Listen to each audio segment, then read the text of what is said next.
From the pristine waters of the Sapphire Coast to the snow-capped peaks of Mount Kosciuszko, the regions of southern New South Wales and the Australian Capital Territory are unlike anywhere else in Australia. 0.01% of Australia is alpine, so it's an extremely unique environment. It's an area teeming with life, a sanctuary for plants and animals alike. To be able to see these animals being brought back from the brink of extinction definitely fills you with hope for the future. It's a playground for thrill seekers, providing endless opportunities to explore the region's rugged beauty. The people that come to us now are just elated that they can actually get out and experience something unique. And it's great to be able to feel their appreciation genuinely. Steeped in indigenous history, the cultural significance of this land endures. We want to share our culture, our knowledge, from the plants to the food, to the water, to life itself. Get ready to experience Australia.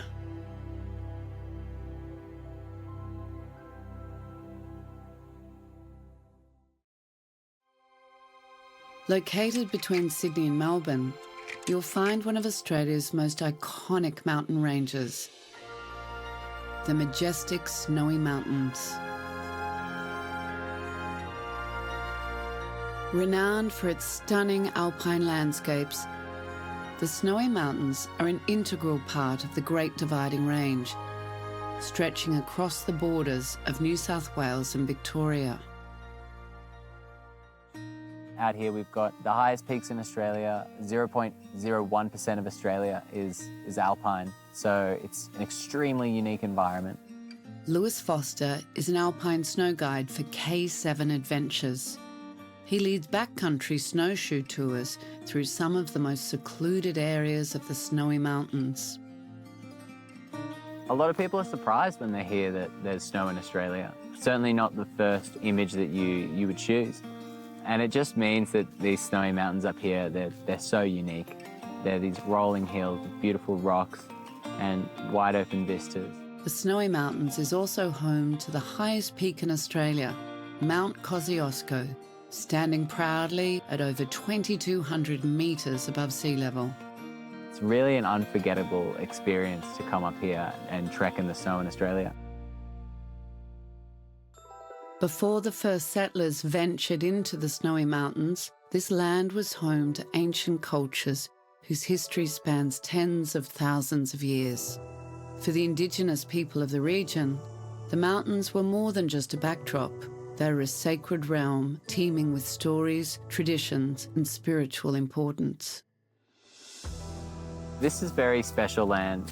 K7 Adventures helps others understand how this land was traditionally used by the First Nations people and how we as modern Australians can preserve it into the future to protect the endemic species that are still here and to ensure that the land keeps thriving the way that it naturally should.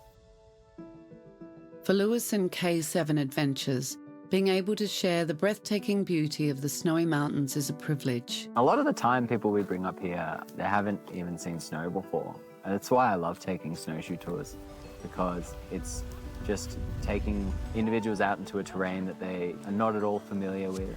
And it just blows their mind. They're on, like 11 out of 10 happiness. And myself, I grew up here, I'm used to it, but that happiness just makes me so happy. And yeah, it's part of the reason why I keep coming back and doing my job every winter.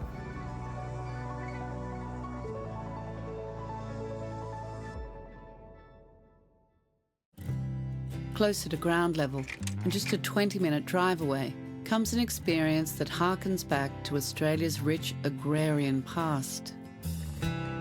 Horses have played an important role in Australia's history since their introduction by European settlers in the late 18th century. As Australia's population grew and settlements expanded, horses became indispensable for various tasks such as mustering livestock, transportation of goods, and travelling across vast distances. The romantic image of the horse-riding stockman and the iconic landscape of the Snowy Mountains was immortalised by poet Banjo Paterson in his most famous poem, The Man from Snowy River. When you come out here for a ride, you can ride through some genuine country that is associated with the legend of the man from Snow River. It's something that's very unique to us and something that we're very proud of. Nev Barris is the co-owner of Thredbo Valley Horse Riding with his wife Linda. They provide horse riding experiences for people of all ages and levels of experience. We're one of the only places in Australia that you can actually ride a horse in the snow. It's something you can't experience anywhere else. And to be able to show people that and feel their appreciation genuinely is a really nice feeling. Thredbo Valley Horse Riding is very, very fortunate to be able to look after 76 horses. Their breeds range everything from a quarter horse to a stock horse to a thoroughbred cross, and the ones that we're most proud of are our Brumbies. Australian Brumbies are descended from escaped horses brought to Australia by European settlers. These majestic animals have adapted to the harsh Australian wilderness over generations. We have a lot of Brumbies within our herd, and to be able to have somebody experience riding a Brumby in the Snowy Mountains is something that is not available anywhere else. From the time of the early settlers till today, the legacy of horse riding continues to inspire the next generation. Keeping that history alive is so important. To be able to give the opportunity for younger generations to experience that is something that we hold dear. I still get a smile on my face every time I drive into work in the morning.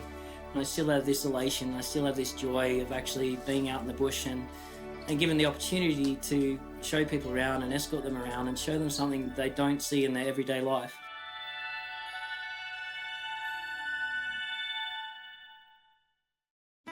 Four hours drive south of Sydney, near Australia's capital of Canberra, you'll find the Eurobodalla region.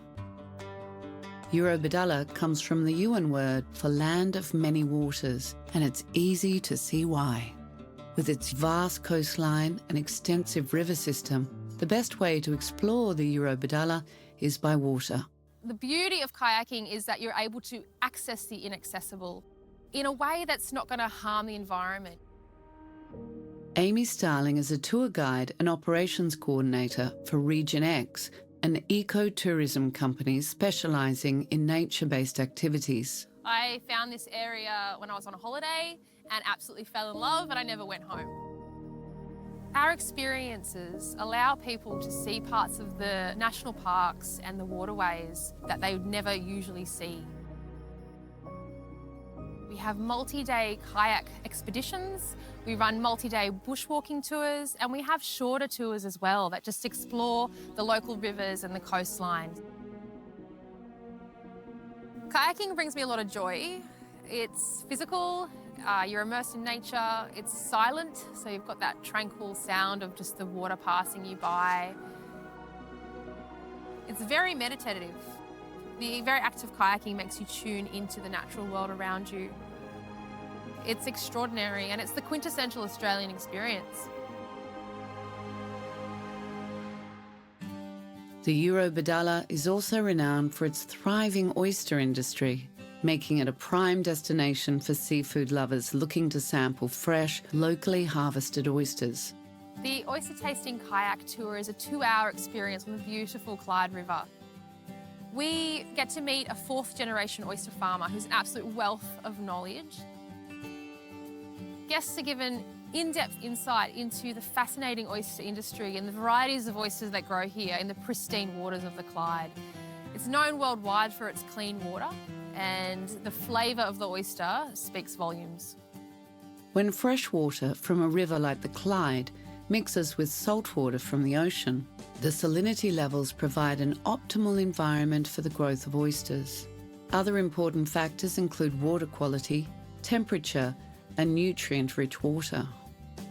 Guests will get to sample the different varieties of oysters that grow in the Clyde River, the Pacific and the Sydney Rock, and they'll get to taste a freshly shucked one straight out of the water, which is a really special experience.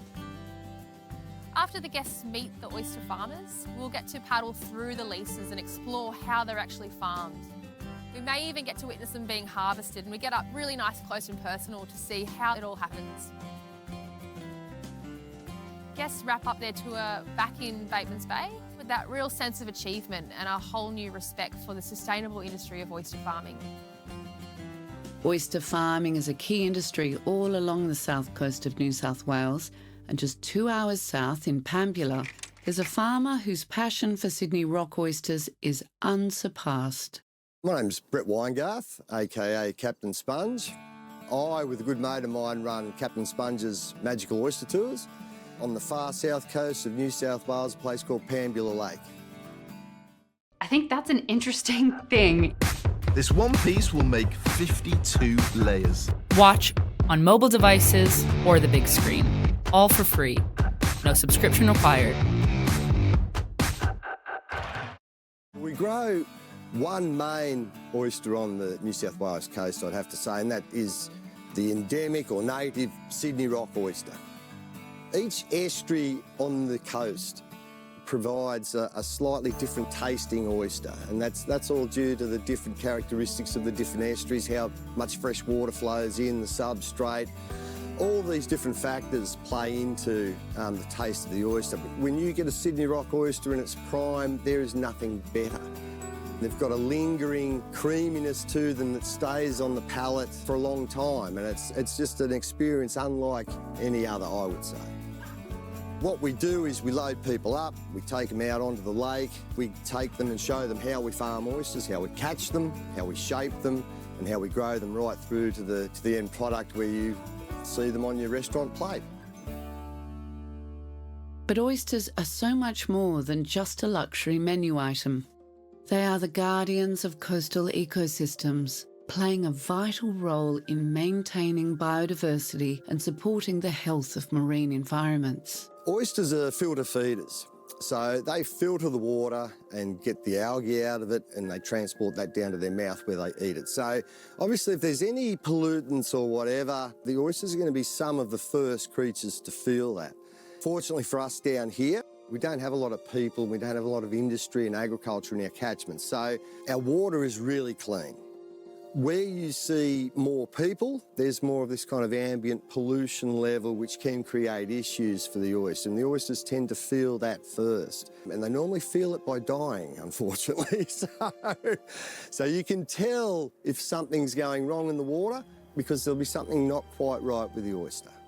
Most people get the natural beauty of the area, but really they love knowing how that food is produced and meeting the farmers that actually produce it. So they get to learn from go to woe how exactly that oyster is actually produced.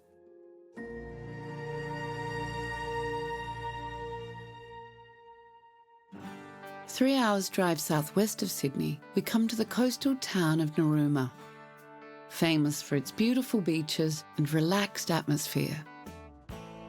We've got such a beautiful coastline. We've got such untouched beaches. We've got various different wildlife that you just never know what you're going to see on a daily basis. My name's Nick from Naruma Charters. We do the boating operating out of Naruma, doing island tours, whale watching, and a few scenic tours as well.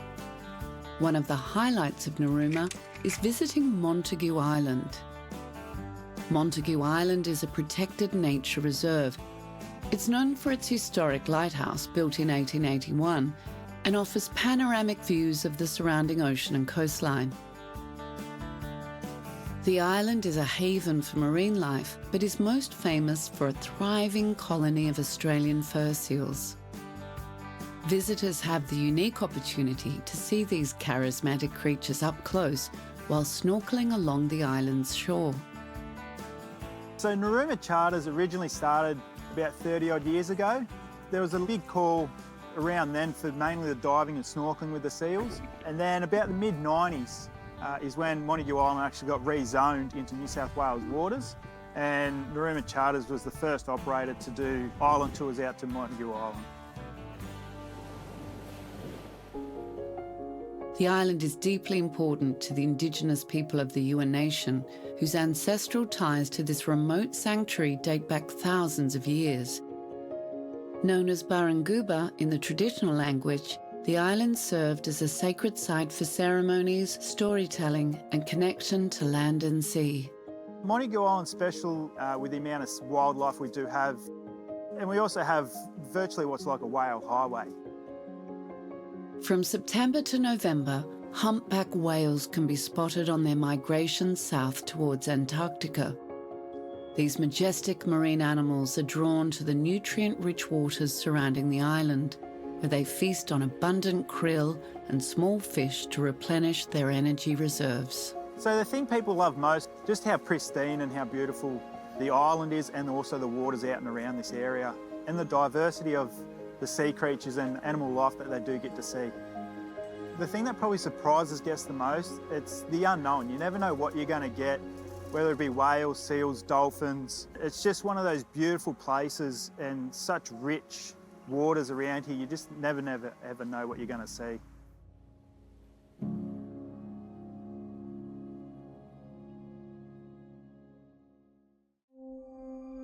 Nestled in the southeastern corner of New South Wales is the Australian Capital Territory, home to Australia's capital city of Canberra. Canberra is surrounded by bushland, nature reserves and parks for locals and visitors to enjoy. My name's Andrew O'Meara and I am the Outreach Education Coordinator for Mulligans Flat Woodland Sanctuary. Mulligans Flat Woodland Sanctuary is a protected nature reserve located north of Canberra's CBD. Covering an area of around 480 hectares, the sanctuary is dedicated to the conservation of native woodland ecosystems. We do reintroductions out here for critically endangered animals. The eastern bettong has been locally extinct for over 120 years. The same deal goes for our eastern quoll. That's been gone since the 1970s on mainland Australia. And the bushstone curlew, they were last heard calling in the ACT in around 1962. The sanctuary allows visitors to explore picturesque bushland while learning about the history of the site and ongoing conservation programs from an education officer. So Mulligans Flat was actually turned into a sanctuary back in 1995. Quite a few environmental groups got together and they saw the significance of this area, particularly the significance of large old-growth trees out here. If you have a look around, you'll see Eucalyptus blakeleyi and Eucalyptus melliodora, which are Blakely's red gums and yellow box. And when they get really old, about 150 years old, they form amazing hollows for animals. Now, around 30% of Australian mammals require hollows, and around 15% of Australian birds require hollows just to live. So areas like this, as they get reduced, as they get cleared, there goes all of our habitat for our animals. So it's really critically important that we keep areas like this safe. People are going to learn on these tours that it's really hard to keep these animals safe on mainland Australia. They've got a lot of invasive predators like foxes and cats, and knowing just how hard it is to keep them away from our native animals, people are going to be really, really surprised. The 11-kilometre fence constructed at Mulligans Flat Woodland Sanctuary serves as a vital barrier to help protect the resident wildlife from threats. Putting up the predator-proof fence has really allowed us to turn back the clock here and try to create pre-European colonisation bushland, which I think is really important. I love being able to come out here and just get connected to nature. I like being able to see these animals that have been lost from the landscape and really get my hands dirty working with them. Whether it's tracking snakes or re-releasing critically endangered animals, there's no better feeling than coming out of the sanctuary. Canberra also has a rich indigenous history that endures to this day. Yan Yaramburu, Nanadara, Yamalandi. Hello and good morning from Ngunnawal country and welcome.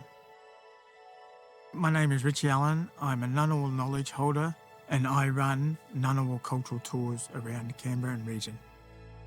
The Ngunnawal people are the traditional custodians of the Canberra region, with a rich cultural heritage spanning thousands of years. How did I start the experiences? Obviously, it's been passed down for a long time. I got my knowledge from my mum, who got it from Uncle Brucey, and each generation it gets passed down to somebody who has to be the next book.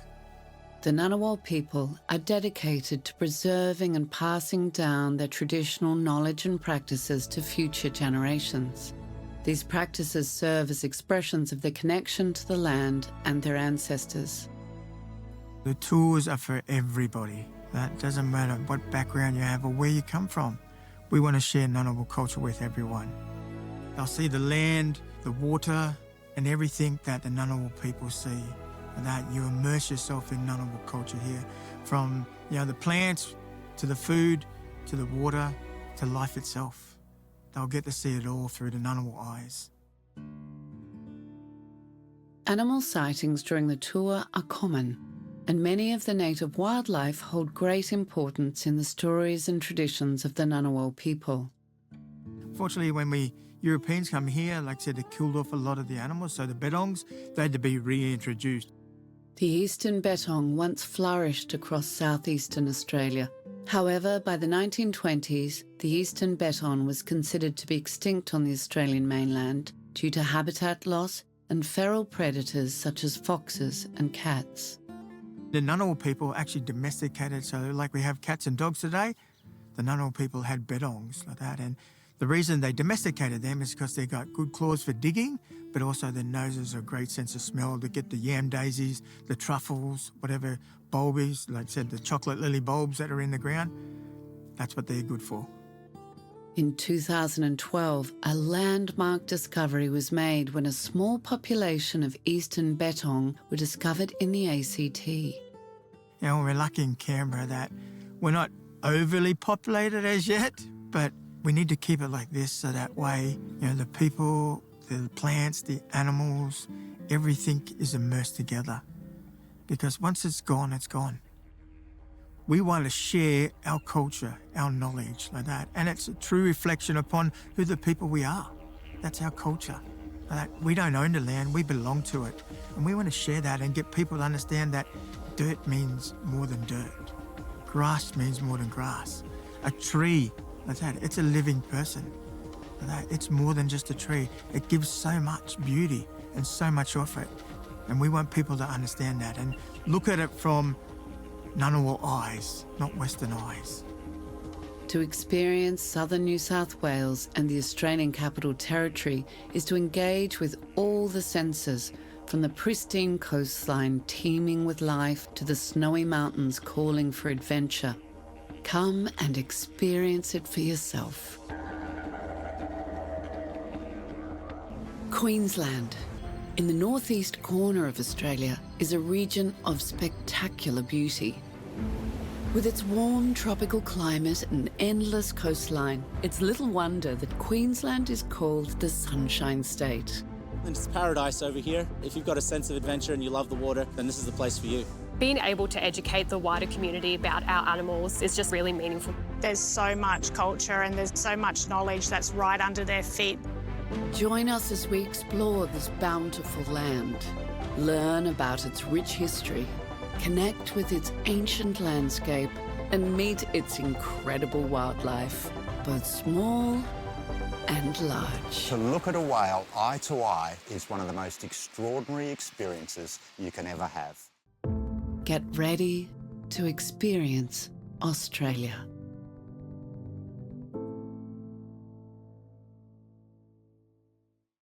Our first stop is the island of Gari, formerly known as Fraser Island, 3 hours north of Brisbane. At over 1,800 square kilometres, Gari is the largest sand island in the world. But it's not all sand. The island is blanketed with lush rainforests and eucalyptus woodlands. Gari's flourishing plant life is all possible due to a naturally occurring mycorrhizal fungi present in the sand. This fantastic fungi releases nutrients in a form that can be absorbed by vegetation. Each year, 500,000 visitors flock to Gari to experience its crystal clear waters, golden beaches, and unspoiled national parks. I think what everyone will love is that freedom of adventure over here. Mark Robinson is the owner and operator of Gari Fraser Island Adventures. I've been lucky enough to be coming to this beautiful Gari Island since I was a little kid. I just basically have never wanted to leave. Spanning the length of Gari's eastern shore is 75 Mile Beach, a stunning coastline, perfect for four-wheel driving. Driving's a great experience on the island. Now, it's certainly not like driving on the road, and the car does feel like it's a little bit out of control. Some people are quite nervous before they do it, but those people are often the ones that are hard to get out of the driver's seat. Four-wheel drives are the only vehicles permitted to drive on Kari. Unlike other vehicles, four-wheel drives are designed for off-road use and can evenly distribute power across all four wheels. This provides the traction needed to prevent getting stuck in the island's sandy surface. It's such a wonderful experience and something that people just will never probably do again. Put the windows down, you can feel the fresh air coming through there, and you see the ocean right next to you as you drive along.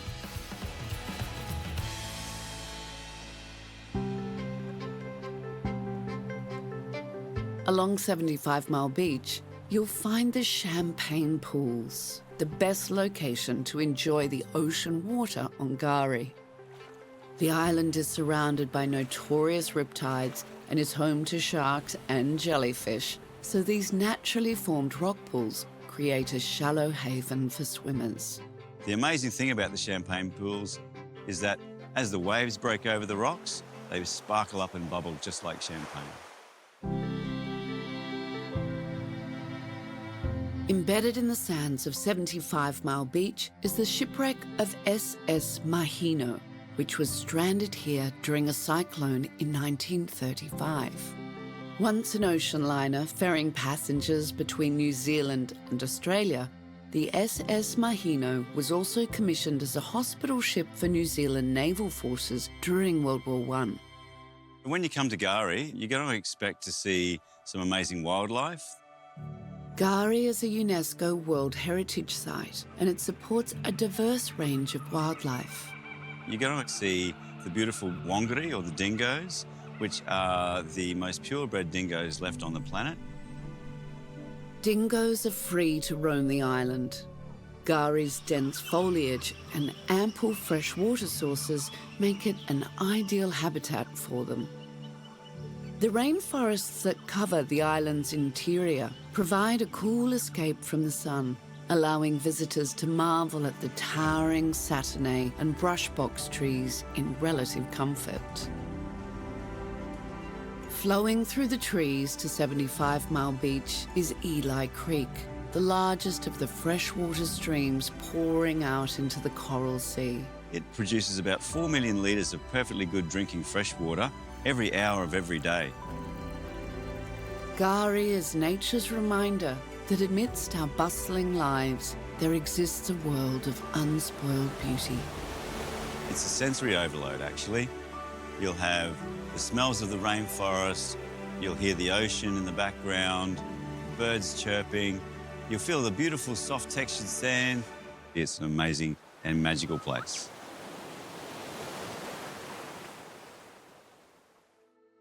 To the west of Kari, within the Great Sandy Marine Park, we arrive at Platypus Bay.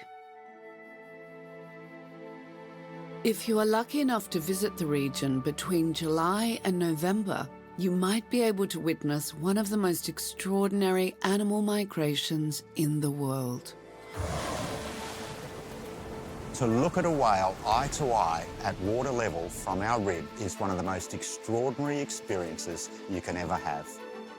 Andrew Ellis is the director of Pacific Whale Foundation Eco Adventures. Pacific Whale Foundation is a not-for-profit research, education and conservation company.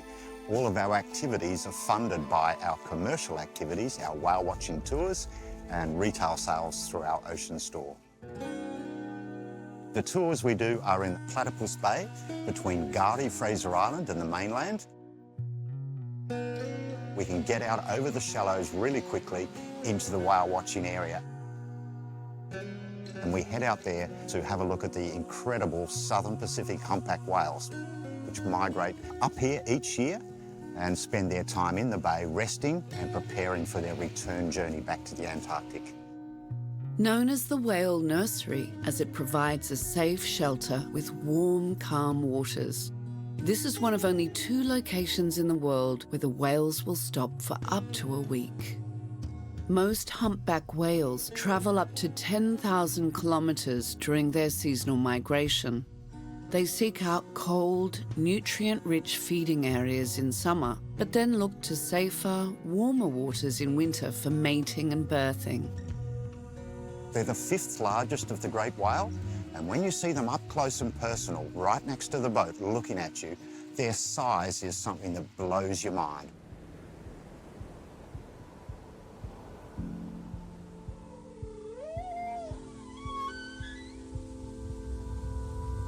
The male whales have a mystical song, which scientists believe is part of the mating ritual. It's not just about vision, it's not just about watching whales. We can listen to them too. We carry a hydrophone, and we call it the Pacific Ocean Symphony. You drop that down, you can hear dolphins, you can hear all sorts of things, and if we're lucky enough to hear a humpback whale sing, it is just the most amazing experience. While its exact purpose is unknown, sound data reveals that while in breeding grounds, the humpback males all sing the same melody. They can sing in sessions that last from 5 minutes to over 24 hours, repeating the same song over and over. All of our tours are led by our research department, led by our scientists. It's all about learning about whales and other marine life and learning about our environment. Once close to extinction, humpback whale numbers are now steadily recovering. Today, scientists estimate that over 100,000 humpbacks inhabit our oceans. It's just a different perspective on nature, and it really brings back that beauty of the world we live in.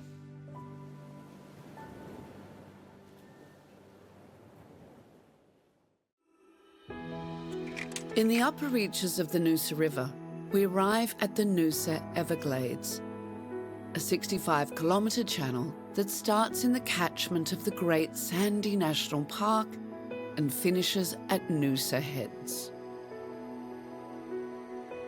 And the best way to experience the unparalleled tranquility of the Glades is by kayak.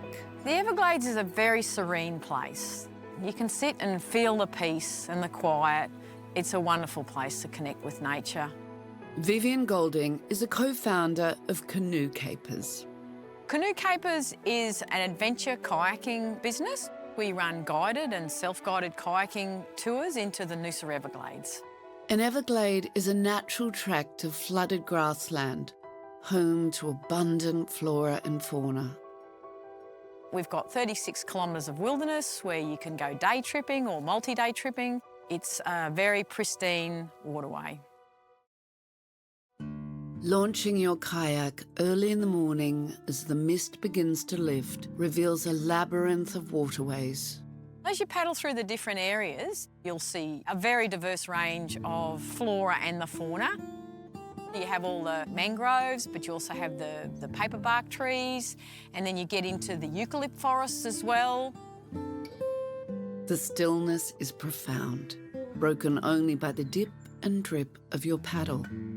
The Nusa Everglades are often referred to as the River of Mirrors due to the smooth, reflective surface of the water. The reflections in the water are just, quite mind-boggling, really. The Nusa Everglades has 45% of Australia's bird life. So, yeah, a very diverse range of fauna. Paddling the Nusa Everglades can be a full-day adventure or an extended journey with camping along the way. It's a campus paradise with grounds dotted throughout the Great Sandy National Park. So what people love most about the experience is the reward of paddling themselves all the way up into this wilderness area, the serenity. You go in and all you hear is the sound of the birds and immersing yourself just by your own self-propelled paddling.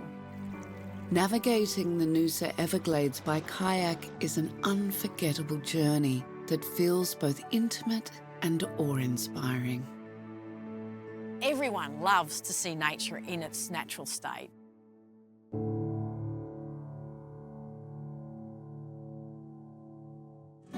12 kilometres from Brisbane CBD, you'll find Lone Pine Koala Sanctuary, a refuge for sick, injured and orphaned koalas. It is the world's first and largest koala sanctuary. Usually wherever you are in the park, there's a little grey face peeping back at you. Amy Swin is one of the passionate team members at Lone Pines. We opened back in 1927. We started with just 2 koalas named Jack and Jill. Now we're home to over 100 koalas. It's a very authentic wildlife experience. Koalas are tree-dwelling marsupials and are classified as endangered in Queensland. Over the years, Lone Pine has made significant contributions to koala research, from the analysis of behaviour and biology to the development of vaccines critical to protecting the koala's future. In addition to koalas, there are 70 other species of native Australian animals residing at Lone Pine Koala Sanctuary, and many opportunities to see them up close. You might even see a wombat or dingo going for a walk. Then we've got plenty of daily shows where you can get to learn more about our animals.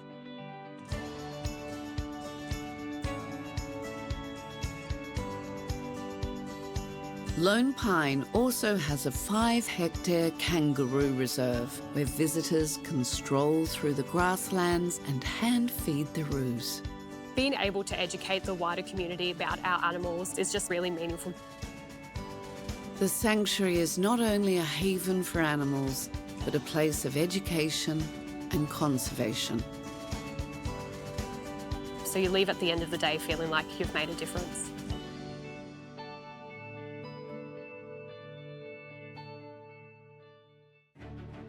Morton Island, also known as Morgumpan by the indigenous Ngugi people, is just a 75-minute ferry ride from the bustling city of Brisbane. This popular island attracts visitors far and wide, wanting to explore its pristine shores and numerous adventure activities. So this is the 3rd largest sand island in the world, and it's paradise over here. Beautiful white sandy beaches, away from all the hustle and bustle of the Gold Coast. Christopher Adams is a tour operator with Australian Sunset Safaris. We do adventure eco tours on Morton Island where we feature snorkeling, kayaking and sandboarding. Morton Island has a rich maritime history with numerous shipwrecks scattered along its coastline. We have shipwrecks out here that you can snorkel around and have a good look. One of the most visited sites of Morton Island are the Tangalooma wrecks. These iconic wrecks consist of 15 sunken ships that were deliberately scuttled by the Queensland government to form a protective breakwall. The first one was sunk in 1963, and the last one sunk in 1984.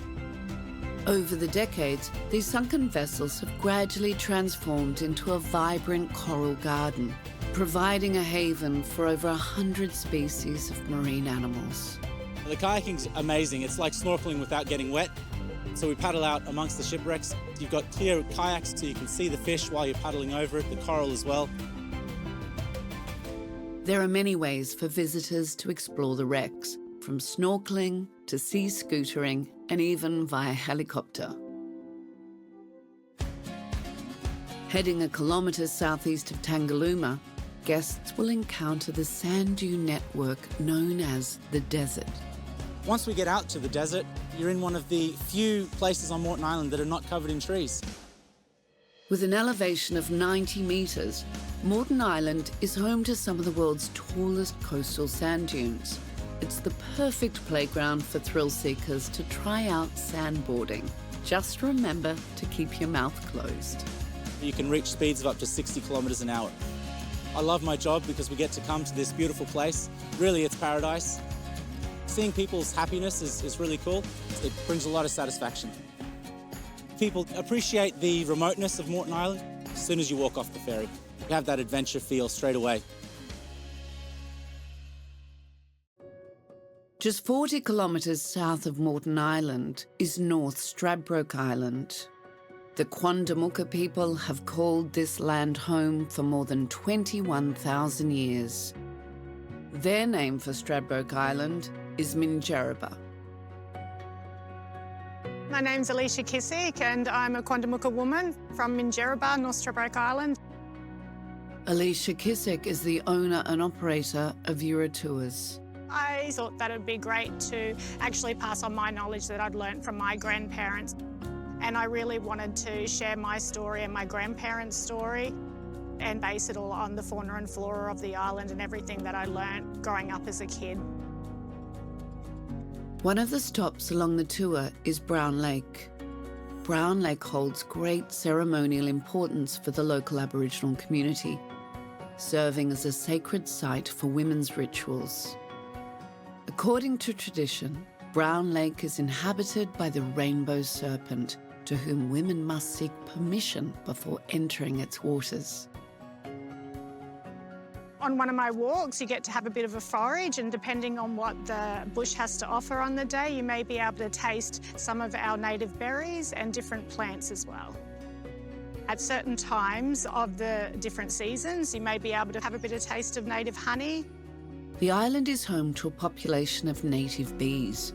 Among them is the Jalaman, or sugarbag bee. This distinct variety yields honey with a uniquely earthy flavour. So I'd like to include a lot of the Jandai language, the different names of the plants, learn about the indigenous uses or the Aboriginal uses of all the plants on the island. Also learn about the Quandamooka creation stories. The Quandamooka origin story begins with the theft of a magic shell and ends with the original landmass dividing into two distinct islands, Minjerribah and Mulgumpen. There's so much culture and there's so much knowledge that's right under their feet that they probably wouldn't have really known that, my people have been using for millennia. By embracing Indigenous stewardship of this precious environment, North Strabroke Island has emerged not only as a captivating destination, but also as a shining example of community empowerment, reflecting the Quandamooka values of deep respect for all living things. I believe in leaving footprints and only footprints and taking away beautiful memories to transform you.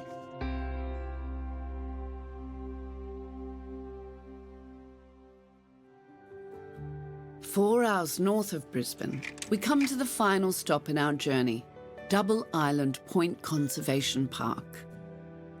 Located within the Great Sandy National Park, this spectacular expanse of coastline is famous for its unspoilt environment, excellent surfing conditions, and a diverse range of outdoor activities.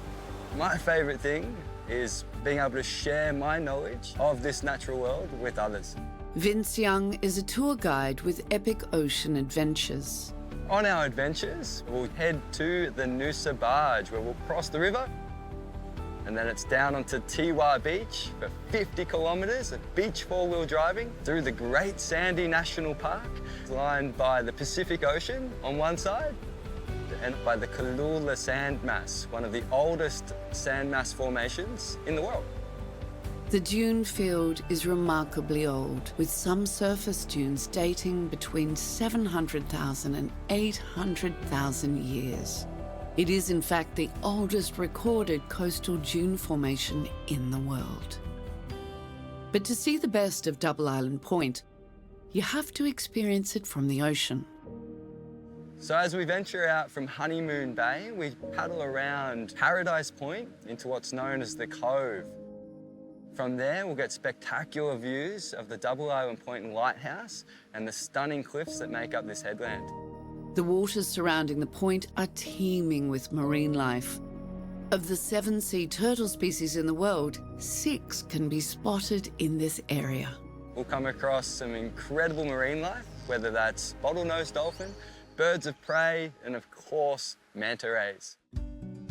Manta rays are one of the top draw cards of Double Island Point. These gentle giants of the ocean can grow up to 7 metres from wing to wing. While much is still unknown about their migratory patterns, some manta ray populations are known to undertake long-distance seasonal movements, travelling hundreds or even thousands of kilometres between feeding and breeding grounds. The thing people love most about the experience is just getting out of their comfort zone, stepping out into nature and off the beaten track. Each corner of Queensland offers a tapestry of experiences waiting to be discovered. It is a land brimming with natural beauty, rich indigenous history, and endless adventure.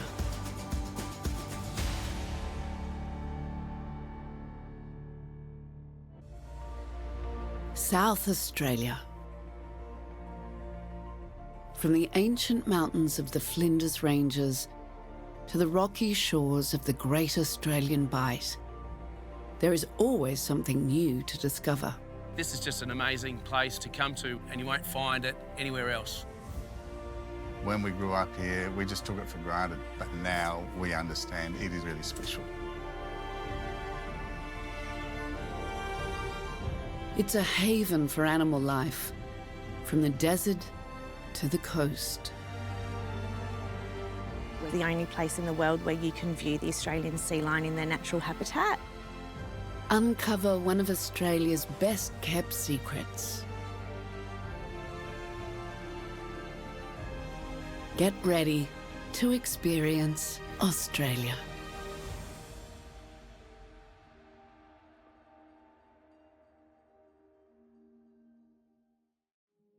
We start our journey in the capital city of South Australia, Adelaide. Consistently voted as one of the world's most livable cities, Adelaide boasts a number of breathtaking national parks and nature reserves just a short drive from the city centre. One of the most popular is Cleland National Park, a stunning natural sanctuary nestled in the Adelaide Hills. With its expansive eucalyptus woodlands, captivating scenic trails, and vibrant native wildlife, this national park draws nature lovers from far and wide. The sprawling park is home to Mount Lofty Summit, the highest point in the Adelaide Hills, offering panoramic views of the surrounding plains and coastlines. One of the park's other highlights is Cleland Wildlife Park, an animal sanctuary dedicated to the conservation of native Australian animals. Our visitors have the opportunity to walk amongst some of Australia's most iconic native animals and connect with nature.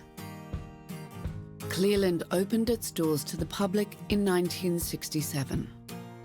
Unlike some wildlife parks, many of the animals here roam the grounds rather than being confined to enclosures. One of the biggest drawcards are the koalas. Whilst visiting Cleland, you have the opportunity to get up close with our koalas, to learn about their unique personalities, and also what you can do to help conserve their wild friends. Koalas are uniquely native to Australia and can be found in the eucalyptus forests across the eastern states. The word koala originates from the indigenous Darug language. It means no drink or no water, which is fitting since koalas receive most of their hydration from the eucalyptus leaves. Koalas sleep between 18 and 22 hours per day. They need this extended sleeping time to digest the fibrous and toxic eucalyptus leaves they consume. Our private koala experiences allow you to hold, feed and interact with our koalas and even take home a photo. Alongside its koalas, the park is also home to a wide variety of bird species, including the iconic cockatoo. Australia's home to 14 of the 21 species of cockatoo known around the world, with 8 of them being found right here in South Australia. The cockatoo encounter is available every day, where you can come face to beak with some of our endangered bird species with the opportunity to have them feed from your hand. For those who are a little more daring, the park offers a thrilling reptile experience, allowing visitors to interact with Australia's best-known cold-blooded critters. Whether you're strolling along the scenic trails, hand-feeding kangaroos or cuddling koalas, Cleland Wildlife Park offers an exhilarating experience and allows visitors to truly engage with South Australia's native animals. Our aim at Cleland is to help you connect with animals in their natural environment.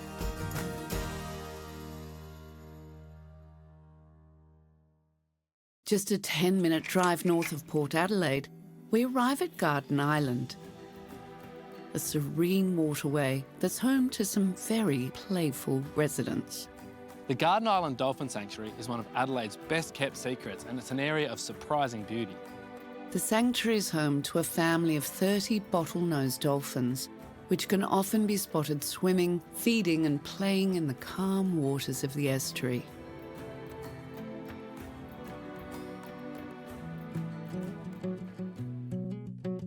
Garden Island comprises a network of mangrove-lined creeks and tidal flats.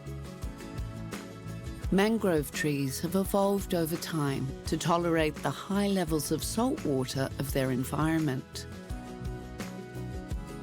They also provide a critical buffer, protecting coastlines from storms and erosion. Their aerial roots that protrude from the soil extract oxygen in the air, allowing mangroves to survive in the oxygen-poor environment of muddy coastal areas.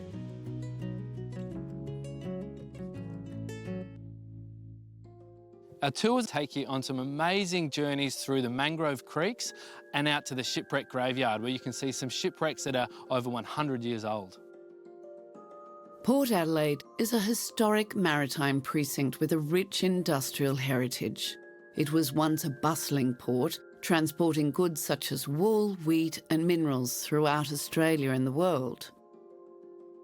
These abandoned wrecks offer visitors a glimpse into Port Adelaide's fascinating past, when the marine industry was paramount to Adelaide's economy.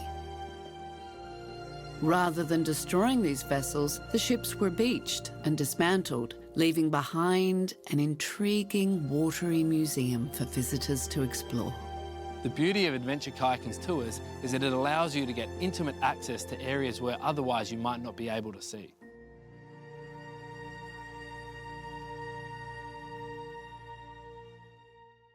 Just a 45-minute ferry from Cape Jarvis, south of Adelaide, we arrive at Kangaroo Island. At over 4,000 square kilometres, it's Australia's third largest island.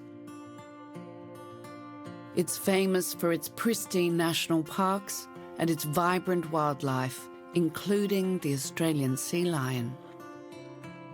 My name's Alana. I work at Seal Bay Conservation Park on Kangaroo Island, and I'm the site manager here. Seal Bay Conservation Park is the only place in the world where you can view the Australian sea lion in their natural habitat. So we manage that real delicate balance of allowing visitors to come in and experience the conservation park, but also making sure that we're looking after the environment. The sea lion is one of the rarest seal species in the world, and we essentially walk down into their bedroom and watch mums and pups nursing, seals interacting and coming and going on their foraging trips. When visitors arrive to Seal Bay, they can choose to view the sea lions with one of our guides down onto the beach, or they can choose a self-guided experience along our boardwalk. Lots of people come to Seal Bay only knowing about seals on the TV or seeing them in zoos and in captivity, and it's really important for our guides to be able to convey the message of the sea lion and how they have, you know, an amazing life on land, but they also go out to sea and have to hunt, and the dangers that they come into contact with out there are causing a decline for the species. The Australian sea lion is among the world's rarest species of seal, having been nearly wiped out by hunters during the 19th century fur trade. Today, Seal Bay hosts the third largest breeding colony of the sea lions, representing about 5% of their global population. Seal Bay Conservation Park is the only research centre for the Australian sea lion. So when guides go down onto the beach, quite often we're interpreting live research that's happening in our colony, and our visitors obviously get to witness that, learn about it, and tie it back to their experience, because anyone that comes through the door is contributing to that ongoing research for this species. Guests that come to Seal Bay are blown away by the natural environment and how the experience is really natural to the sea lions and their land and ocean habitat. People get here not really knowing what to expect, and when they get to learn about this species and find out things about how they're the rarest seal species in the world and they're an endangered species, people walk away with a real feeling and a need to want to do more to protect the environment.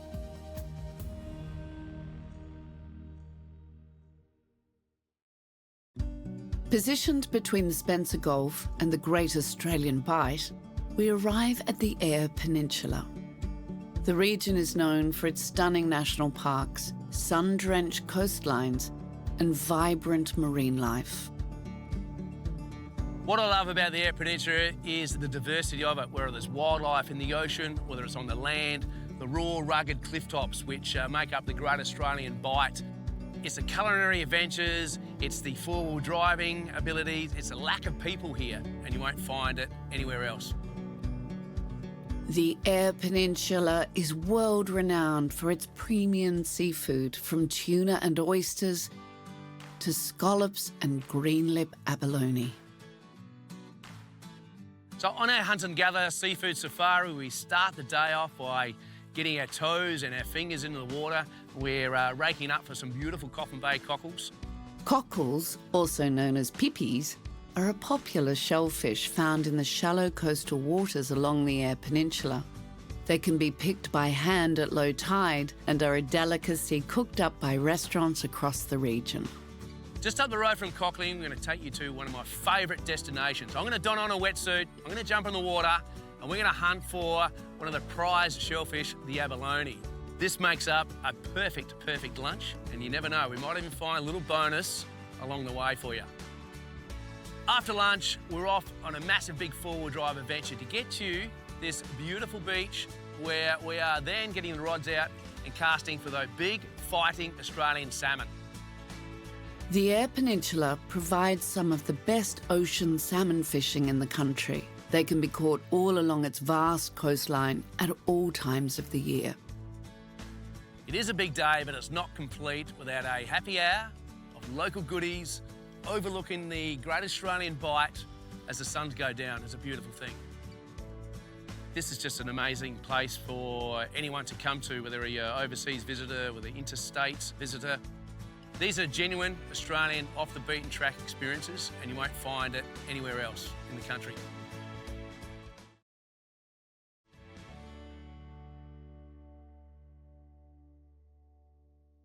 Just 30 minutes west of Port Lincoln, we arrive at Coffin Bay. Amongst its sheltered, pristine waters, there is much to discover. My name's Chris Hang. We run Experience Coffin Bay. We're based here in Coffin Bay, South Australia. This charming seaside town is nestled along the shores of a picturesque bay and is famous for its world-class Pacific oysters. The Coffin Bay oysters are celebrated for their exquisite flavour and quality, thanks to the crystal clear waters of their protected marine environment. We started oyster farming about 25 years ago. We took friends out on our punt and showed them the oyster lease, and they said it was such a fantastic thing. We thought, well, we'll take some other people out. And that's how Experience Coffin Bay came about. Oyster lovers can enjoy them freshly shucked at local eateries, or join in an oyster farm tour to learn about the cultivation process firsthand. So we travel out about 16 kilometres out to our lease. Once we get there, we'll fit you up with a pair of waders. You can jump in the water like a real oyster farmer and go for a walk with an oyster farmer and have a few things pointed out about the oysters. Or if it's in summertime, you can actually go for a swim. Beautiful sandy bottom there, just like going to the beach. Our oysters are grown just as nature intended. We don't feed them anything. They just get fed by beautiful, nutrient-rich waters of Coffin Bay. What we do is grab some oysters fresh out of the water, jump up on the boat, do a little shucking demonstration for you, and you get to eat those oysters straight out of the water, basically. You can't get any fresher than that. But oysters aren't the only marine life enjoying the tranquil waters of Coffin Bay. On this tour, it's not just about the oysters, it's the experience of seeing that beautiful scenery, checking out the dolphins, checking out the seals. There's something for everyone on this tour.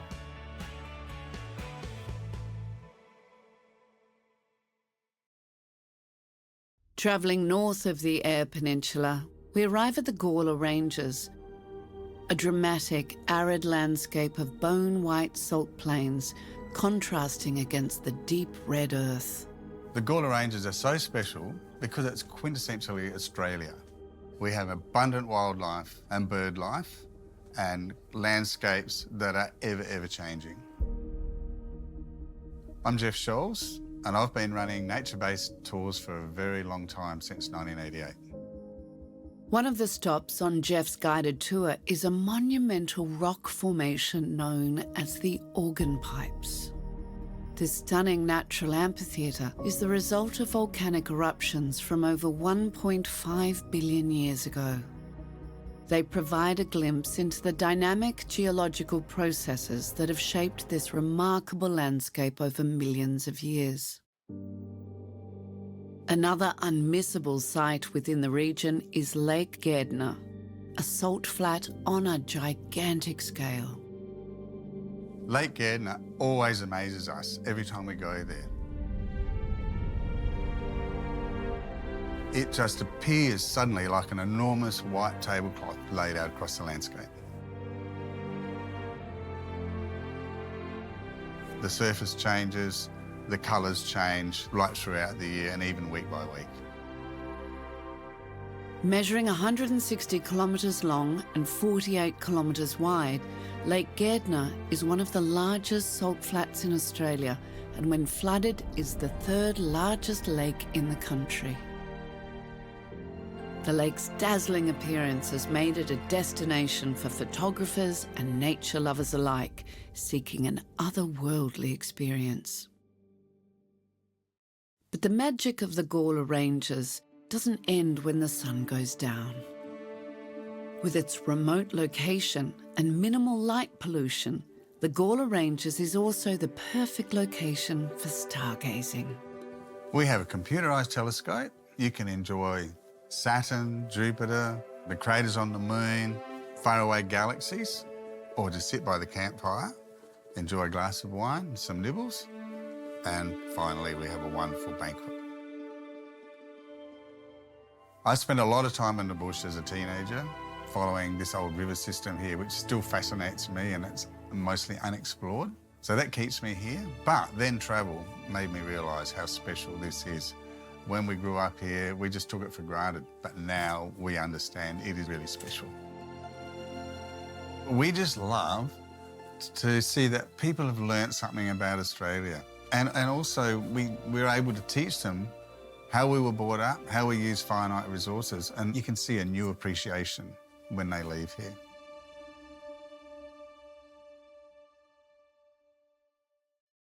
Leaving from the heart of Adelaide, visitors can embark on an historic journey through the outback on board one of Australia's most iconic trains, the GAN.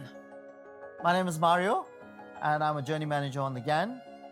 We are making our way from Adelaide through the outback all the way to Darwin. The GAN has a rich and storied history that dates back to the late 19th century. It was named after the community of Afghan camel drivers who played a crucial role in transporting people and supplies across the vast and unforgiving landscapes of outback Australia.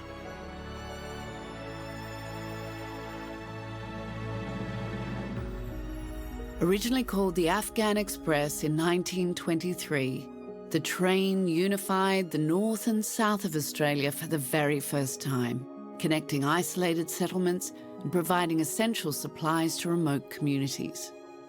Today, the GAN is now one of the world's most iconic and luxurious train journeys, offering passengers a unique way to follow in the footsteps of the pioneers who crossed Australia's Red Heart.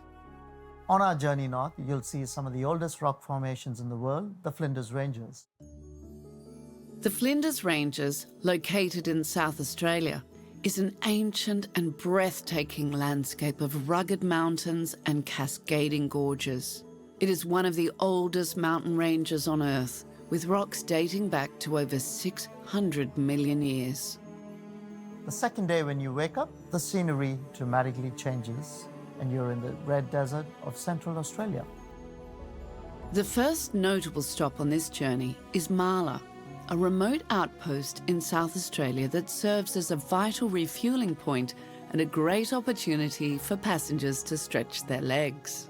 When the GAN stops at Marla, the population swells from 38 people to over 400. What lies ahead is the rugged, beautiful and spectacular journey through the outback, the heart and soul of Australia, to Northern Territory. Continuing north, the GAN stops at Alice Springs in the Northern Territory, where passengers can explore the stunning McDonnell Ranges by bike, camel or helicopter, immersing themselves in the rugged beauty of the outback landscape. Next along the journey is Katherine, the gateway to the majestic Nitmaluk National Park, where visitors can cruise along the stunning Katherine River. The final destination is Darwin, where guests have the option to disembark and explore the tropical north of Australia or book a return trip to Adelaide. Guests returning to Adelaide will enjoy a nightcap at Manguri around the bonfire, whilst taking in the brilliant carpet of bright stars. The GAN is considered one of the world's great train journeys. It offers a unique blend of adventure and luxury for passengers wanting to immerse themselves in the vast and varied landscapes of outback Australia. The GAN is a once-in-a-lifetime adventure and truly an iconic Australian experience. From the stark white salt flats of the Koala Ranges to the shimmering blue seas of the Airlie Peninsula, South Australia is a land brimming with possibilities, full of adventure and teeming with life.